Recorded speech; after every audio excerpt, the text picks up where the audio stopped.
Hemen Ayşegül Devecioğlu'na dönelim. Şimdi güven sorusunu Türkiye cephesinden de sormak istiyorum. Sebahat Tuncel bunun aslında temelinde bir şeffaflık sorunu yani olduğunu, toplumda şeffaf bir sürecin yürütülmediğini ifade etti. Şimdi Kürdistan cephesinden bu sıkça dile geliyor. Röportajlarda dile geliyor. Yapılan sohbetlerde dile geliyor. Az önce Meral Danış Beştaş toplumla yaptıkları, halkla yaptıkları buluşmalarda gelen soruları da ifade etti. Temelinde bir güvensizlik duygusu var hala toplumda. Peki bu Türkiye cephesinde de böyle mi? Sizce Türkiye toplumuna süreç yeterli düzeyde anlatılıyor mu? Ne kadar girdi Türkiye toplumunun gündemine bu süreç? Çünkü aslında sadece Kürtleri ilgilendiren bir durum değil. Bugün Türkiye'deki tabloya baktığımızda az önce Sebahat Tuncel kadın cinayetlerine dikkat çekti. Kadın cinayetleri, işte artan tecavüzler, ekonomik kriz, Türkiye'nin yaşadığı temel iktisadi ve toplumsal sorunların temelinde de yürütülen savaş politikaları vardı. Güven sorunu ve barışçı demokratik toplum süreci ne kadar girebildi Türkiye toplumunun gündemine?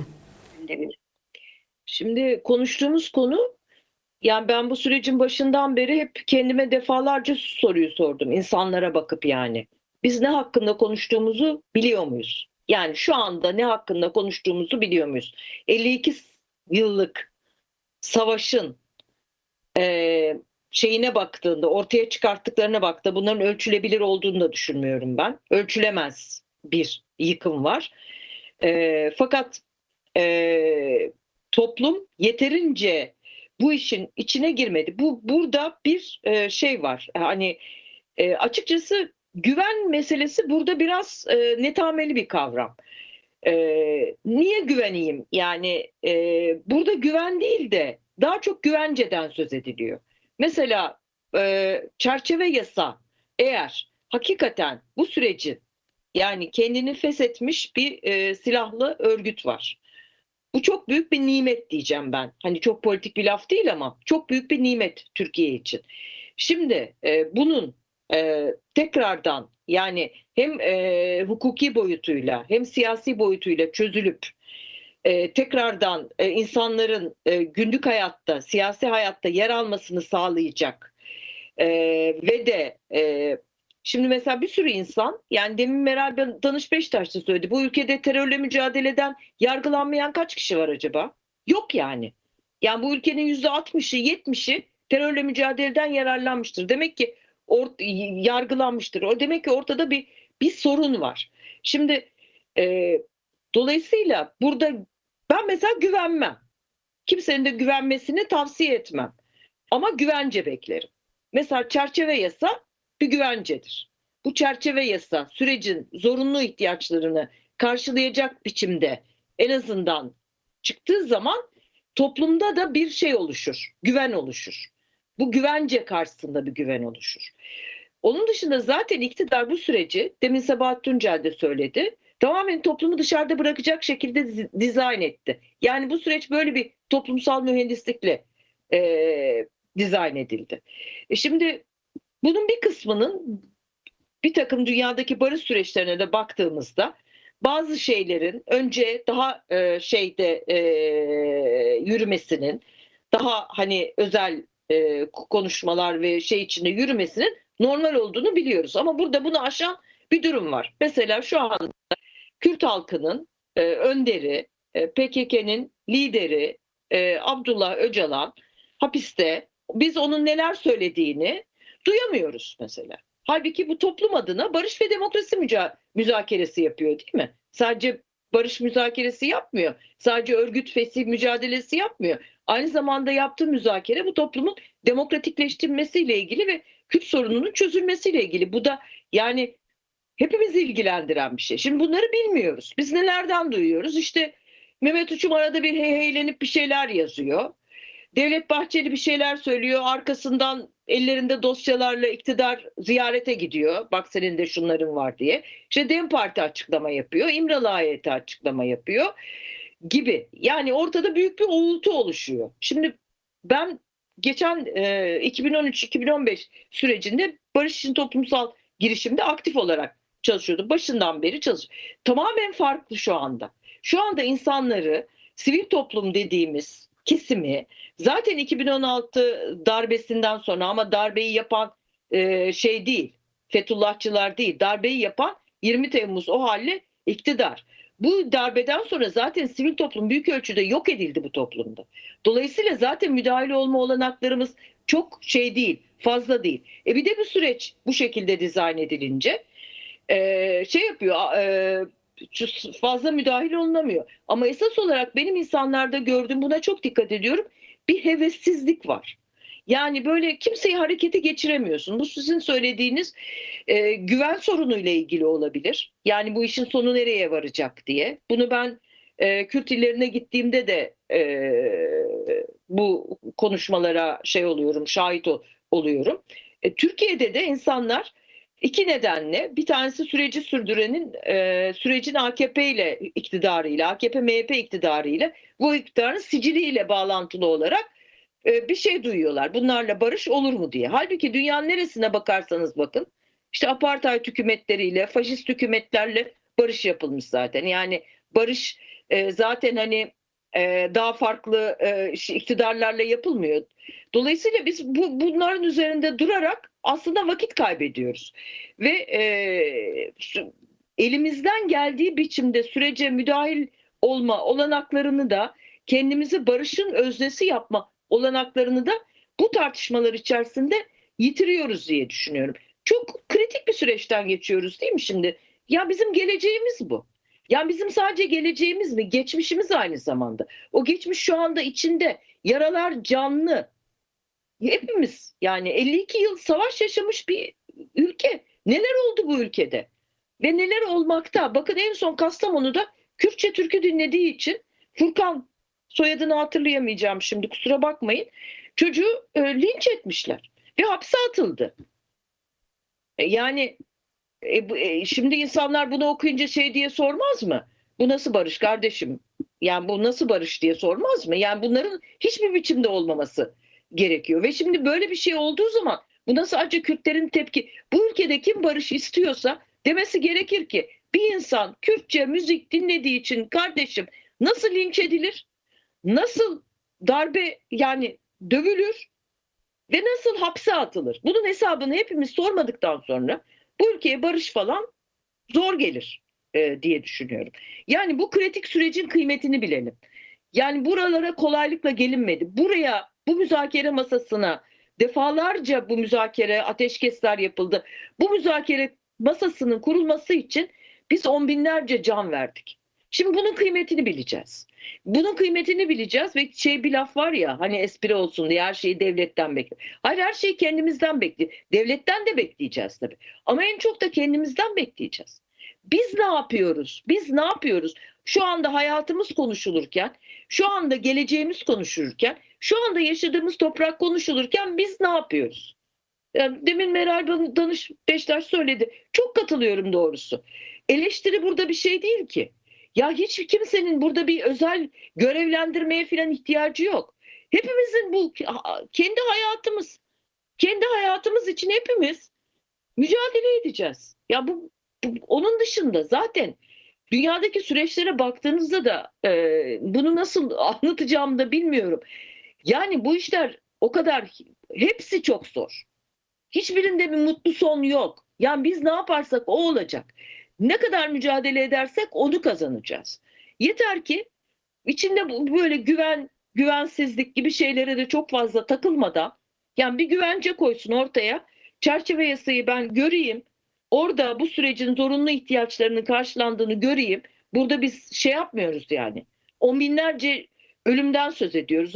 Katliamlardan söz ediyoruz. Bu ülkenin alt üst olmasından söz ediyoruz. Bu ülkenin çürümesinden söz ediyoruz. Bu ülkenin bütün değerlerini, insani değerlerini ve diğer değerlerini savaşa kaptırmasından söz ediyoruz değil mi?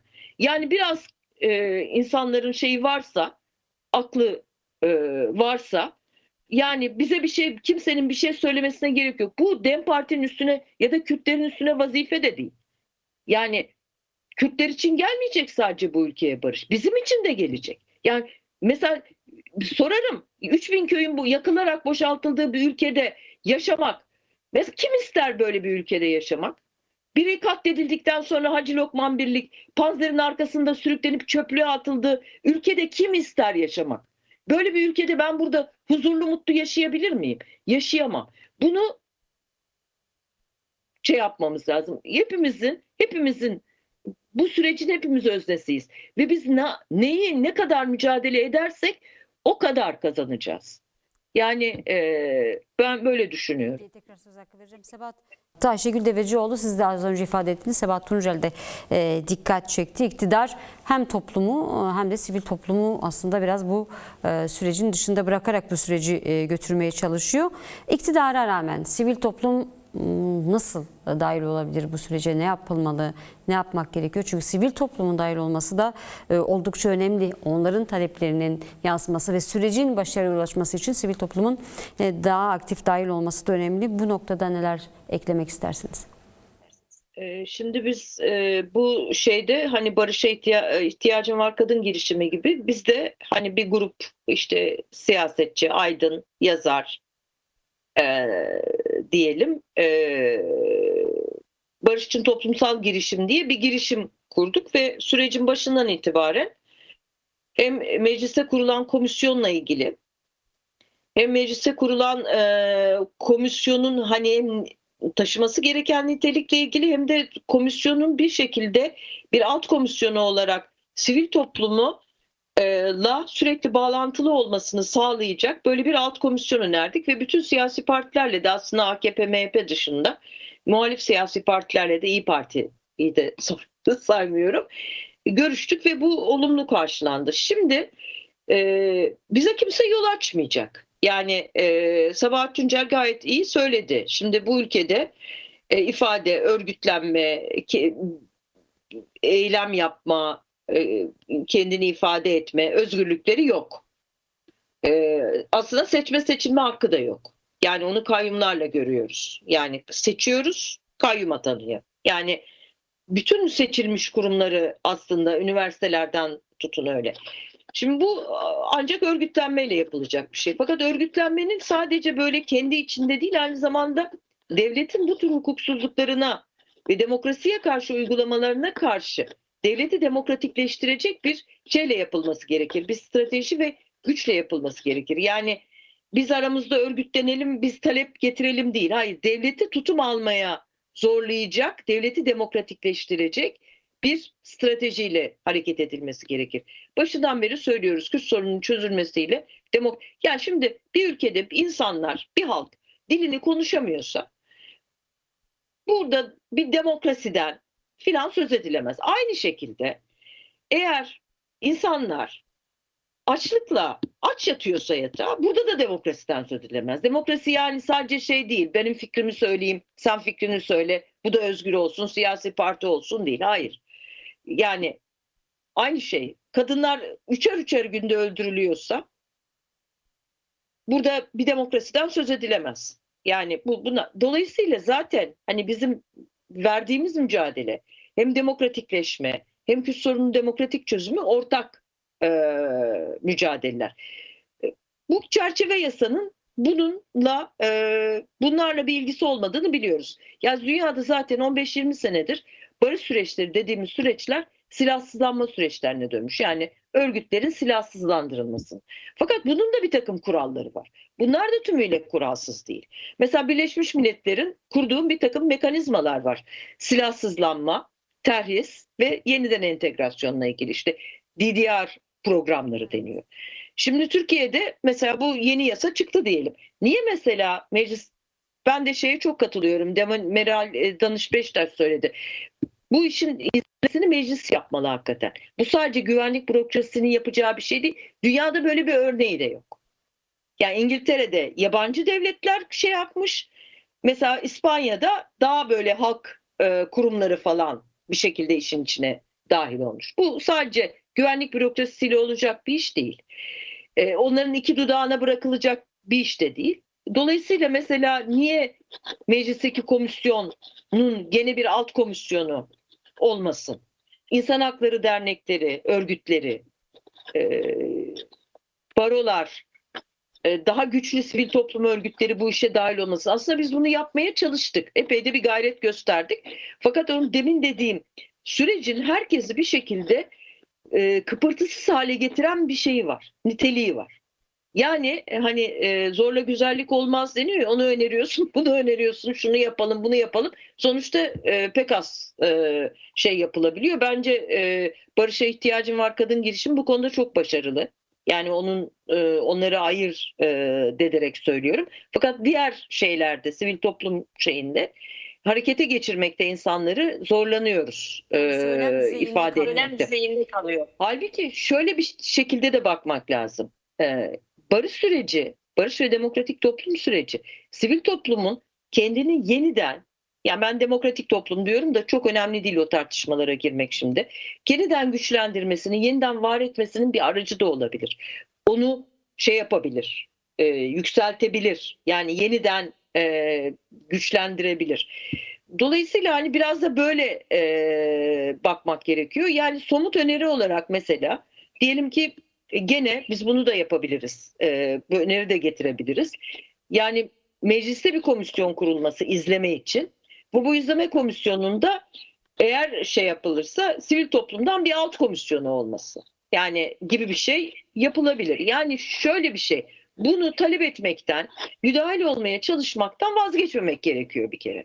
Çünkü şikayet etmekle işte devlet bizi karıştırmıyor, işte elimize geçecek bir şey yok yani. Bu şikayet işinden bir kere vazgeçmek lazım. Yani bir çözüm olmak lazım.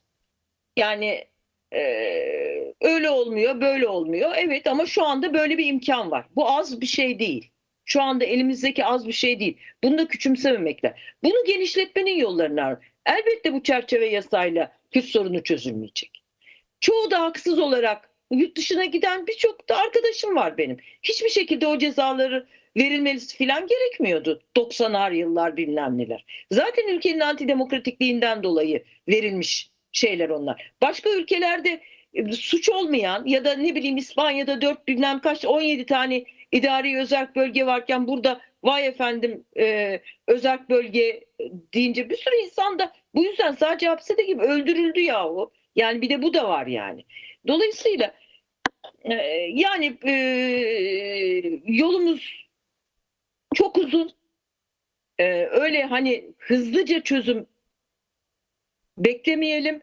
Kendi gücümüzle çözüme kavuşacağımızı bilelim. Elbette Kürt sorununun demokratik çözümü evrensel hakların tanınmasıyla olacak. Yani ama yine de mesela Sabahat Tuncel çok güzel söyledi. Bu yasa da Kürtlerle Türk devleti arasında bir yeni hukuktur aslında. Bir giriştir ona. Çok çok önemli. Çok çok önemli. Ne çıkarsa çıksın. Yani hiçbirimizin beklediği bir şey çıkmayacak büyük ihtimalle. Ama bir kapı daha açmış olacağız. Bunu biz açıyoruz. Kimse bize o kapıyı açmıyor. Bir kapı daha açılmış olacak. Biz o kapıyı genişletmeye çalışacağız. Ve bir taraftan da hakikaten devleti demokratikleştirmenin, iktidarı demokratikleştirmenin barış mücadelesini bir arada yürüteceğiz. Zaten bunlar birbirinden ayrılacak şeyler değil. Son Bir de bir şey daha Evet, ekleyeyim. buyurun. Sizin son sözünüz var mı? Daha sonra Sebahat Tuncel'e de son söz hakkını vereceğim. Buyurun. Tamam. Bir tek şey daha ekleyeyim. Şimdi bu şeyler kuruluyor ya, komisyonlar falan. Şimdi dünyada işte 40 tane barış hakikat süreci örneğinden söz ediliyor. Biz 2013 sürecinde de bunları bir hatmetmiştik. Şimdi bu komisyonların en alası kurulsa, yani mesela şimdi Kolombiya'da kurulan komisyonlara bakıyorum. Allah'ım diyorum bir cennet olmalı herhalde. Yani o kadın adaleti komisyonu var, o komisyonu var. İşliyor mu? Ya da geri çekilme ya da yeniden entegrasyon döneminde 500 gerillanın öldürülmesine engel oldu mu? Hayır. Gene ne oluyorsa ne olacaksa mücadeleyle olacak. Yani biz yaparsak olacak. Ama bu devletten hiçbir şey beklemeyelim, devleti zorlamayalım anlamına gelmiyor. Yani bu da çok önemli.